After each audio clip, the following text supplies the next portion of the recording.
প্রিয় ভাই ও বোনেরা, আজ রাতে ঘুমানোর আগে মাত্র কয়েক মিনিট সময় দিন, কারণ এই কয়েক মিনিটেই হতে পারে আপনার এ রাতের সবচেয়ে মূল্যবান সময়। কেন জানেন? কারণ আমরা কেউ জানি না আজকের রাতটাই আমাদের জীবনের শেষ রাত কি না। আজকের ভিডিওতে আমি আপনাদের সাথে শেয়ার করব এমন 7টি জিকির ও আমল সম্পর্কে, যেগুলো নবীজি সাল্লাল্লাহু আলাইহি ওয়াসাল্লাম নিজে ঘুমানোর আগে পড়তেন এবং সাহাবীদেরকেও পড়তে শিখিয়েছেন। এগুলোর প্রতিটাই কোরআন ও সহি হাদিস দ্বারা প্রমাণিত। এই আমলগুলো করার জন্য ঘন্টার পর ঘন্টা সময় লাগে না, প্রতিটা মাত্র একবার পড়লেই যথেষ্ট। তাই ভিডিওটি শেষ পর্যন্ত দেখুন, কারণ প্রতিটা জিকিরের সাথে তার ফজিলত ও উপকারিতা আপনি হাদিসের রেফারেন্স সহ জানবেন। আপনি বুঝবেন কেন এগুলো এত গুরুত্বপূর্ণ। আপনার কাছে ছোট্ট একটি অনুরোধ, এই ভিডিওতে একটি লাইক দিন, কমেন্ট বক্সে আলহামদুলিল্লাহ লিখে আমাদের এই ছোট্ট দিন প্রচার প্রচেষ্টাকে উৎসাহিত করুন। আপনার সম্মতি ও কৃতজ্ঞতা প্রকাশ করুন, কারণ হাদিসে এসেছে, যদি কোনো ব্যক্তি কোনো ভালো কাজের পথ দেখায়, সে সেমন ভালো কাজ করার পরিমাণ সওয়াব পায়। বলুন না সুবহানাল্লাহ। চলুন শুরু করা যাক। প্রথম আমলটি হলো ঘুমানোর আগে উজু করা।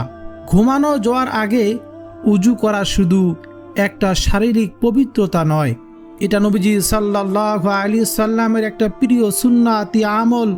হযরত বারা ইবনে আজিব রাদিয়াল্লাহু তাআলা আনহু থেকে বর্ণিত, রাসূলুল্লাহ সাল্লাল্লাহু আলাইহি সাল্লাম তাকে বলেছিলেন, যখন তুমি বিছানায় যাওয়ার ইচ্ছা করবে তখন নামাজের মতো করে উজু করে নাও, তারপর ডান কাঁধে শুয়ে পড়ো।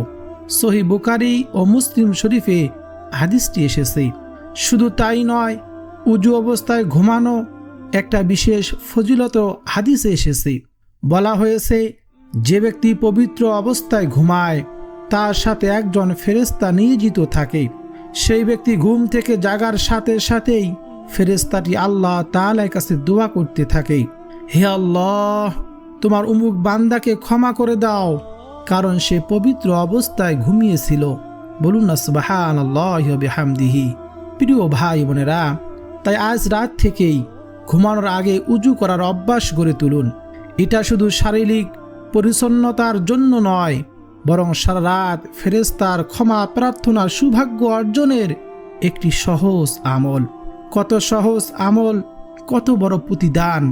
যদি ফেরেশতার দোয়া পেতে চাই, অবশ্যই আমরা ঘুমানোর আগে সুন্দর করে উজু করে তারপর ঘুমাবো। রাসূলুল্লাহ সাল্লাল্লাহু আলাইহি ওয়াসাল্লাম ঘুমানোর সময় ডান হাত গালের নিচে রেখে আল্লাহুম্মা কিন্নি আযাবাকা ইয়াউমা তাবআসু ইবাদাক, অর্থ হলো, হে আল্লাহ, আমাকে আপনার আযাব থেকে রক্ষা করুন যেদিন আপনি আপনার বান্দাদেরকে পুনর্জীবিত করবেন। বলুন না সুবহানাল্লাহ। এটি আবু দাউদ ও তিরমিজি শরীফে বর্ণিত হয়েছে একটি সুন্নতি আমল। ঘুমানোর আগে অবশ্যই আমরা এই দোয়াটি পাঠ করব, আল্লাহুম্মা কিন্নি আযাবাকা ইয়াউমা ইউবআসু ইবাদাক। ছোট্ট একটি দোয়া। এই দোয়াটির মাধ্যমে কিয়ামতের আযাব থেকে পানা চাওয়া হয় আল্লাহ তাআলার কাছে। হযরত জাবের রাদিয়াল্লাহু তাআলা আনহু থেকে বর্ণিত, তিনি বলেন, নবীজি সাল্লাল্লাহু আলাইহি সাল্লাম বলেছেন, যখন রাত্রির আঁধার নেমে আসে অথবা বলেছেন সন্ধ্যা হয়, তখন তোমাদের শিশুদেরকে বাহিরে যাওয়া থেকে আবদ্ধ করে রাখো, নিষেধ করো, কেননা এই সময় শয়তান ছড়িয়ে পড়ে। তবে রাতের কিছু সময় অতিক্রম হয়ে গেলে তাদেরকে ছেড়ে দাও এবং বিসমিল্লাহির রহমানির রহিম বলে ঘরের দরজাসমূহ বন্ধ করো, কারণ শয়তান এরকম দরজাবদ্ধকৃত দরজা খুলতে পারে না। আর বিসমিল্লাহির রহমানির রহিম পরে তোমাদের মাস্কগুলোর মুখ বন্ধ করো, পাতিলের মুখগুলো বন্ধ করো এবং বিসমিল্লাহ বলে তোমাদের পাত্রগুলো ঢেকে রাখো। ঢাকার কিছু না থাকলে কোনো কিছু আড়াআড়ি হলেও পাত্রের উপর রেখে দাও। আর ঘুমানোর সময় বাতিগুলো নিভিয়ে দাও। বলুন না সুবহানাল্লাহ।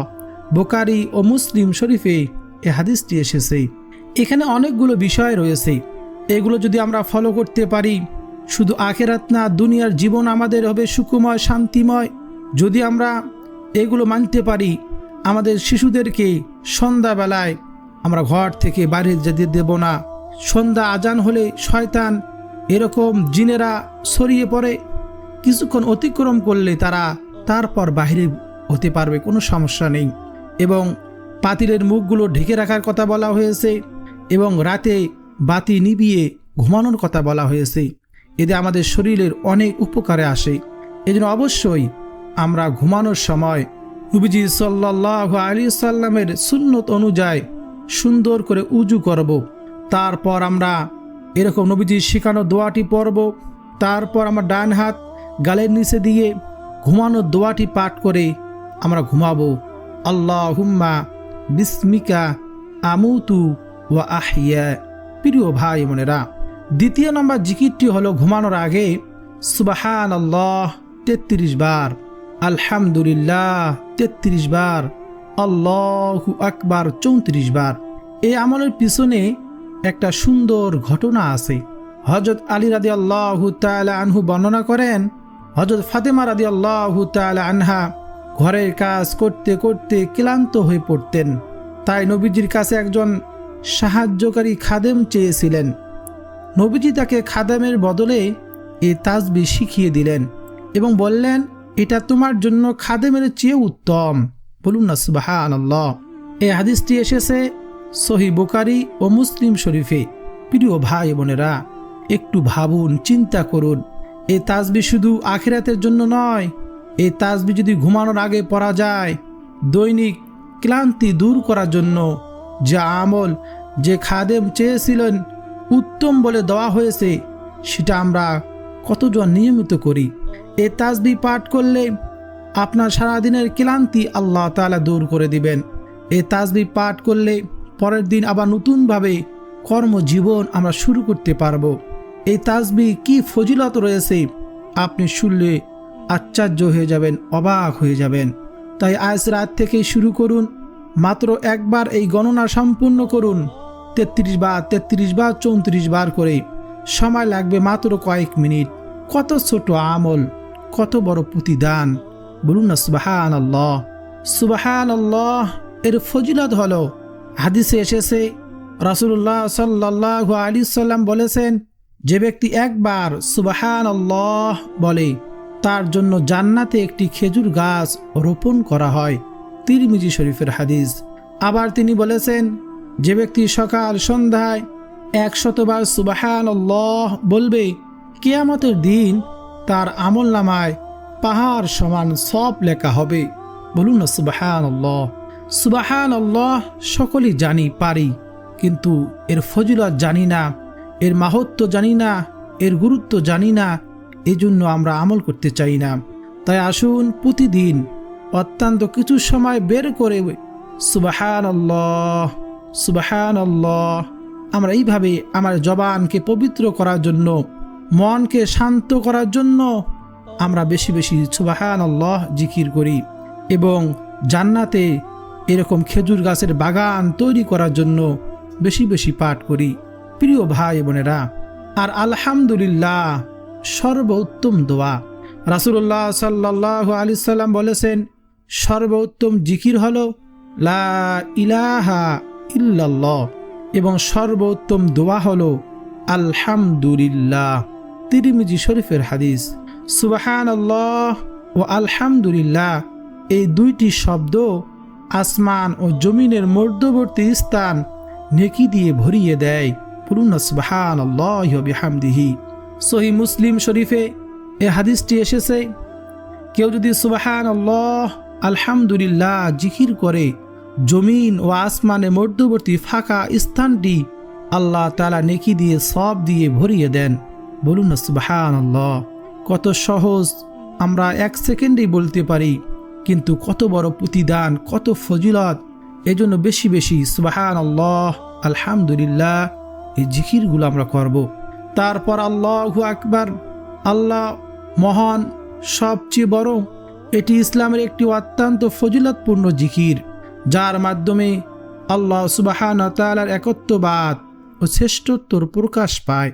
সুবহানাল্লাহ, আলহামদুলিল্লাহ এবং আল্লাহু আকবার নিয়মিত পাঠ করলে সমুদ্র ফেনার মতো অগণিত যদি আমাদের গুনাহ থাকে তাও মাফ করে দেওয়া হয়। বলুন না সুবহানাল্লাহ। এই জন্য ঘুমানোর আগে 33 বার সুবহানাল্লাহ, 33 বার আলহামদুলিল্লাহ, 34 বার আল্লাহু আকবার নবীজির শিখানো এই সুন্নতি আমলটি আমরা করব। প্রতি ফরজ নামাজের পর, 5 ওয়াক্ত নামাজের পর সব নামাজ শেষ করে তাড়াহুড়া করে না উঠে আমরা 33 বার সুবহানাল্লাহ, 33 বার আলহামদুলিল্লাহ, 34 বার আল্লাহু আকবার পাঠ করলে বিশেষ স্তব ও মর্যাদা লাভ করা যায়। বলুন না সুবহানাল্লাহ। এই জন্য অবশ্যই এই 3 তাসবিহ আমলটি ঘুমানোর আগে প্রত্যেক ফরজ নামাজের পর আমরা আমল করব। আল্লাহ তাআলা আমাদের সবাইকে এই জিকিরটি করার তৌফিক দান করুন। সকলে বলি আমিন। প্রিয় ভাই বোনেরা, ঘুমানোর আগে তৃতীয় জিকির ও আমলটি হলো 3 কুল একসাথে পড়া। সূরা ইখলাস, কুল হুয়াল্লাহু আহাদ, সূরা ফালাক, কুল আউযু বিরাব্বিল ফালাক, সূরা নাস, কুল আউযু বিরাব্বিন নাস। এই 3টি সূরা একসঙ্গে পড়া। আম্মা জান আয়েশা রাদিয়াল্লাহু তাআলা আনহা বর্ণনা করেন, নবীজি সাল্লাল্লাহু আলাইহি সাল্লাম প্রতি রাতে বিছানায় শোয়ার সময় 2 হাতের তালু একসঙ্গে করতেন, করে সূরা ইখলাস, সূরা ফালাক, নাস পড়তেন। এরপর 2 হাত দিয়ে 2 হাতের তালুতে ফু দিয়ে 2 হাত দিয়ে যতটুকু সম্ভব শরীর মুছতেন, মাসেহ করতেন। মাথা, মুখমণ্ডল ও শরীরের সামনের দিক থেকে শুরু করে এইভাবে তিনি 3 বার করতেন। সহিহ বুখারী শরীফের হাদিস। এই আমলটি সারা শরীরকে জিন শয়তানের অনিষ্টা থেকে হেফাজতের জন্য নবীজি নিজে নিয়মিত করতেন। এরকম আপনিও আজ রাত থেকেই এই সুন্নতটা শুরু করুন। 3 বার পরে হাতের তালুতে ফু দিয়ে শরীর এরকম বুলিয়ে দিন, মাসেহ করেন। এই আমল শুধু আখিরাতের জন্য নয়, দুনিয়ায় জিন শয়তান, মানুষ শয়তান অনিষ্টা থেকে, জাদুটুনা থেকে আল্লাহ তাআলা আমাদেরকে হেফাজত করবেন এই আমলের বিনিময়। এজন্য অবশ্যই ঘুমানোর আগে এই নবীজির সুন্নতি আমলটি আমরা করার চেষ্টা করব। হাদিসের মধ্যে এসেছে, কেউ যদি নবীজি সাল্লাল্লাহু আলাইহি সাল্লামের একটি সুন্নতকে জিন্দা করতে পারে, আমল করতে পারে, 100টা গালা কাটা শহীদ যারা ইসলামের জন্য, আল্লাহর জন্য জীবন দিয়েছে, 100 শহীদের মর্যাদা মতন সে সব অর্জন করে। বলুন না সুবহানাল্লাহ। এজন্য অবশ্যই নবীজির সুন্নতি আমলগুলো আমরা যদি আমাদের জীবনে নিয়ে আসতে পারি, দুনিয়ার জীবন সুখময়, শান্তিময় আল্লাহ তাআলা করে দিবেন। আখিরাতে আমাদের কোনো টেনশন, ভয়, চিন্তা থাকবে না ইনশাআল্লাহ। প্রিয় ভাই বোনেরা, চতুর্থ জিকিরটি হলো ঘুমানোর দোয়া পড়া। আমি শুরুতে বলেছি আল্লাহুম্মা বিসমিকা আমুতু ওয়া আহইয়া। অর্থ হলো, হে আল্লাহ, তোমার নামেই আমি মৃত্যুবরণ করি এবং তোমার নামেই আমি জীবিত হই। কারণ ঘুম হলো ছোট মৃত্যু।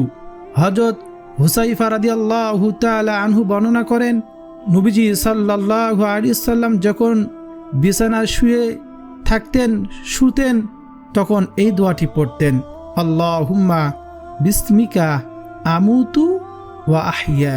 এই ছোট্ট আমলটা, ছোট্ট দোয়াটি আমাদেরকে মনে করিয়ে দেয় যে ঘুম আসলে এক ধরনের ছোট মৃত্যু এবং সকালে জেগে ওঠা একটা নতুন জীবন পাওয়ার মতো। এই বোধটা মনে রেখে ঘুমাতে গেলে আল্লাহ সুবহানাহু ওয়া তাআলার প্রতি নির্ভরতা আরও গভীর হবে।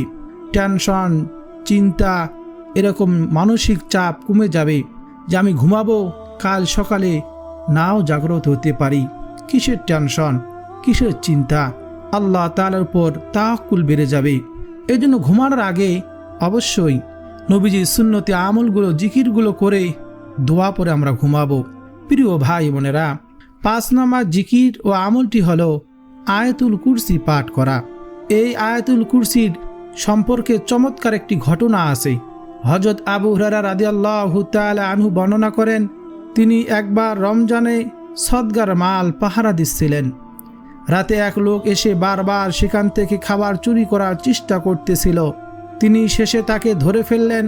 আর সেই লোকটি অনুরোধ করল ছেড়ে দেওয়ার জন্য এবং এর বদলে একটা উপকারী কথা শিখিয়ে দিল, তাহলে ঘুমানোর সময় আয়াতুল কুরসি পড়ো, তাহলে আল্লাহর পক্ষ থেকে একজন ফেরেশতাকারী তোমার সাথে থাকবে, সকাল পর্যন্ত শয়তান তোমার কাছে আসতে পারবে না।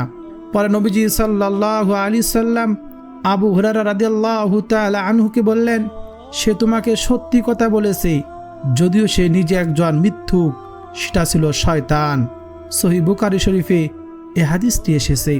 এজন্য আমরা যদি ঘুমানোর আগে আয়াতুল কুরসি পাঠ করি, একজন হেফাজতকারী ফেরেশতা আমাদের সঙ্গে থাকবে। এরকম শয়তান, মানুষ শয়তান, জিন শয়তান, সকল ধরনের ক্ষতি থেকে আল্লাহ সুবহানাহু ওয়া তাআলা আমাদেরকে হেফাজত করবেন। প্রকৃত নিরাপত্তা দিতে পারে একমাত্র আল্লাহ তাআলাই। আমরা যেগুলো নিরাপত্তার জন্য ব্যবস্থা গ্রহণ করি, এগুলো হলো ওসিলা, আল্লাহ তাআলা দিতে পারেন আমাদের নিরাপত্তা। এই জন্য ঘুমানোর আগে কোরআনের সব থেকে শ্রেষ্ঠ আয়াতটি আমরা পাঠ করে ঘুমাবো। এই আয়াতুল কুরসির আরেকটি আমল আমি প্রায় সময় বলে থাকি, বারবার আপনাদেরকে বলি, আপনাদেরকে বোঝানোর চেষ্টা করি।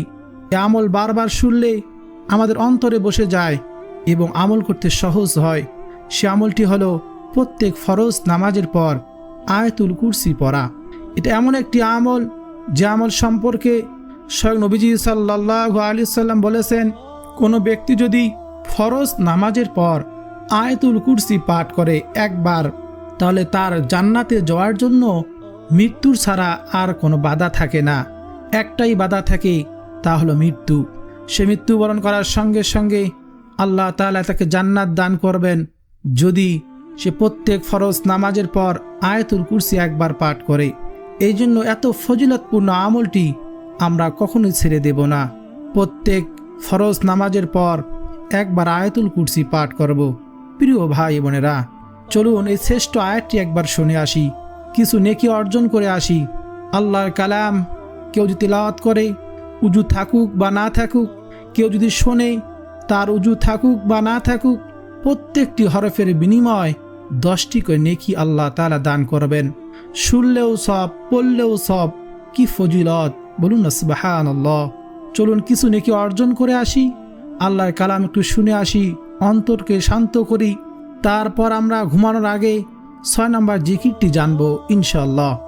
আউযু বিল্লাহি মিনাশ শাইতানির রাজীম, বিসমিল্লাহির রহমানির রহিম। আল্লাহু লা ইলাহা ইল্লা হুয়াল হাইয়ুল কাইয়্যুম, লা তাখুযুহু সিনাতুন ওয়ালা নাওম, লাহু মা ফিস সামাওয়াতি ওয়া মা ফিল আরদ, من ذا الذي يشفع عنده إلا بإذنه، يعلم ما بين أيديهم وما خلفهم، ولا يحيطون بشيء من علمه إلا بما شاء، وسع كرسيه السماوات والأرض، ولا يؤوده حفظهما، وهو العلي العظيم، صدق الله العلي العظيم। বলুন না সুবহানাল্লাহ। চিন্তা করে দেখুন, মাত্র 1 থেকে 1.5 মিনিট লাগে, মাত্র একটি আয়াত পড়লেই সারা রাত আল্লাহ তাআলার পক্ষ থেকে একজন হেফাজতকারী আপনার সাথে থাকবে। ফরজ নামাজের পর একবার পাঠ করলে জান্নাত যাওয়ার ওয়াদা দিয়েছেন স্বয়ং নবীজি সাল্লাল্লাহু আলাইহি সাল্লাম। এজন্য আমাদের এই আমল অবশ্যই করব ইনশাআল্লাহ। প্রিয় ভাই বোনেরা, ঘুমানোর আগে 6 নম্বর জিকির ও আমলটি হলো সূরা বাকারার শেষ 2 আয়াত পড়া। রাসূলুল্লাহ সাল্লাল্লাহু আলাইহি সাল্লাম বলেছেন, যে ব্যক্তি রাতে সূরা বাকারার শেষ 2 আয়াত পড়বে, তার জন্য তা যথেষ্ট হয়ে যাবে। সহিহ বুখারী ও মুসলিম শরীফে এই হাদিসটি এসেছে। উলামায়ে কিরাম, মুহাদ্দিসেরা এই যথেষ্ট হওয়া এর ব্যাখ্যায় বলেছেন, এটা রাতের অনিষ্টা ও বিপদ থেকে হেফাজতের জন্য যথেষ্ট, এবং কারো কারো মতে এটা সেই রাতের নফল ইবাদতের বদলেও যথেষ্ট হতে পারে। আর মাত্র 2টি আয়াত, কিন্তু এর ফজিলত কত বড়। ঘুমানোর আগে এই 2টি আয়াত আমরা পড়ে নেব। আয়াত শুরু হলো আমানার রাসূলু বিমা উনজিলা ইলাইহি একবারে সূরা বাকারার শেষের 2 আয়াত আমরা ইনশাআল্লাহ পড়ার চেষ্টা করব। 6 নম্বর জিকির ও আমলটি হলো সূরা মুলুক তেলাওয়াত করা। সূরা মুলুক 30টি আয়াত রয়েছে এই সূরায়। তাবারাকাল্লাযী বিয়াদিহিল মুলক ওয়া হুয়া আলা কুল্লি শাইইন কাদির। হযরত আব্দুল্লাহ ইবনে আব্বাস রাদিয়াল্লাহু তাআলা আনহু বর্ণনা করেন, রাসূলুল্লাহ সাল্লাল্লাহু আলাইহি সাল্লাম বলেছেন, কুরআনে এমন একটি সূরা আছে যার পাঠকারীর জন্য সুপারিশ করবে যতক্ষণ না তাকে ক্ষমা করা হয়। সেটা হলো তাবারাকাল্লাযী বিয়াদিহিল মুলক। বলুন না সুবহানাল্লাহ। এই সূরা মুলুক পুরা পড়তে সময় লাগে মাত্র 5-6 মিনিট। প্রতি রাতে ঘুমানোর আগে এই সূরা পড়ার অভ্যাস গড়ে তুলতে হবে আমাদের। এটা কবরের আযাব থেকে হেফাজতের একটা বড় ওসিলা হতে পারে ইনশাআল্লাহ। প্রিয় ভাই বোনেরা, সর্বশেষ 7 নম্বর জিকির ও আমলটি হলো ইস্তেগফার পড়া। সাইয়্যিদুল ইস্তেগফার, গুনাহ মাফের শ্রেষ্ঠ দোয়া। এই ইস্তেগফারটি প্রায় সময় আপনাদেরকে আমি বারবার শোনাই, কারণ হলো যাতে আপনি এর গুরুত্ব বোঝেন। বারবার শুনে আপনার অন্তরে বসে যায়, এই আমলটি শুরু করে দেন। কারণ এটা এমন একটি আমল যা স্বয়ং রাসূলুল্লাহ সাল্লাল্লাহু আলাইহি সাল্লাম বলেছেন, কোনো ব্যক্তি যদি সকালে একবার পাঠ করে ফজরের নামাজের পর, তাহলে সন্ধ্যার আগে মৃত্যুবরণ করলে সে জান্নাতি হবে। আবার যদি কেউ সন্ধ্যাবেলা একবার পাঠ করে সকাল হওয়ার আগে মৃত্যুবরণ করে, তাহলে সেও জান্নাতি হবে। বলুন না সুবহানাল্লাহ। কত মহামূল্যবান আমল, জান্নাতে যাওয়ার সুসংবাদ। বলুন না সুবহানাল্লাহ। সেই আয়াতুল কুরসিটি, আল্লাহুম্মা আনতা রাব্বি লা ইলাহা ইল্লা আনতা খলাকতানি ওয়া আনা আবদুকা ওয়া আনা আলা আহদিকা ওয়া ওয়া'দিকা মাস্তাতা'তু আউযু বিকা মিন শাররি মা সানা'তু আবু'ু লাকা বিনি'মাতিকা আলাইয়া ওয়া আবু'ু লাকা বিযামবি ফাগফিরলি ফাইন্নাহু লা ইয়াগফিরুয যুনুবা ইল্লা আনতা। এটাই হলো সাইয়্যিদুল ইস্তেগফার। ইস্তেগফারের সর্দার বলা হয়। প্রতি রাতে ঘুমানোর আগে এই দোয়াটি পড়ার অভ্যাস গড়ে তুলুন, তাহলে হবে।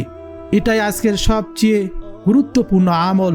প্রিয় ভাই বোনেরা, এই 7টি জিকির মিলিয়ে সময় লাগবে বড় জোর 10 থেকে 15 মিনিট। অথচ এর প্রতিদান কত বিশাল তা আমরা এতক্ষণে বুঝেছি। মনে রাখবেন, শুধু মুখে পড়লেই হবে না, অর্থ বুঝে আন্তরিকতার সাথে পড়ার চেষ্টা করবেন। যদি অর্থ না বোঝেন তাহলেও সমস্যা নাই, পড়বেন। আল্লাহ তাআলার উপর পূর্ণ ভরসা রেখে আল্লাহ তাআলাকে রাজি খুশি করার জন্য আমল করবেন। আর একদিন 2 দিন পরে ছেড়ে দিবেন না, নিয়মিত করার চেষ্টা করুন। আল্লাহ তাআলার কাছে সবচেয়ে প্রিয় আমল সেটাই যেটা অল্প হলেও নিয়মিত করা হয়। তাই আজ রাত থেকেই এই 7টি জিকির ও আমল শুরু করুন। আর আপনার পরিবারের সবাইকে শিখিয়ে দিন, জানিয়ে দিন এই আমল সম্পর্কে। আল্লাহ তাআলা আমাদের সবাইকে এই আমলগুলো, জিকিরগুলো নিয়মিত পালন করার তৌফিক দিন এবং আমাদের প্রতিটি রাত যেন কাটে আল্লাহ তাআলার জিকিরে, আল্লাহ তাআলার হেফাজতে। আর মৃত্যু যেন হয় ঈমানের উপর। আমাদের শেষ কথা যেন হয় লা ইলাহা ইল্লাল্লাহু মুহাম্মাদুর রাসূলুল্লাহ। আমাদের মৃত্যু যেন হয় ঈমানের উপর। হে আল্লাহ, আমাদের সবাইকে সে তৌফিক দান করুন। প্রিয় ভাই বোনেরা, ভিডিওটি যদি আপনার কাছে ভালো লাগে অবশ্যই এই ভিডিওতে একটি লাইক দিন এবং আপনার পরিবার, বন্ধু বান্ধব, আপনজন, প্রিয়জনদের সাথে শেয়ার করুন। আর কমেন্ট বক্সে আলহামদুলিল্লাহ লিখুন। আমাদের ছোট্ট দিন প্রচার প্রচেষ্টাকে উৎসাহিত করুন এবং নিয়মিত ইসলামিক এরকম আমলের ভিডিও পেতে আমার শিখুন দোয়া চ্যানেলটি সাবস্ক্রাইব করে পাশে থাকা বেল বাটনটি অন করে দিন, যাতে পরবর্তীতে এরকম নতুন নতুন আমলের ভিডিও প্রত্যেক দিন আমি সন্ধ্যা মাগরিবের নামাজের পর আপলোড দিয়ে থাকি। আপনি নিয়মিত দেখে আমলকে শিখতে পারেন, আমল করতে পারেন। আল্লাহ তাআলা আমাদের সবাইকে সে তৌফিক দান করুন। আমিন।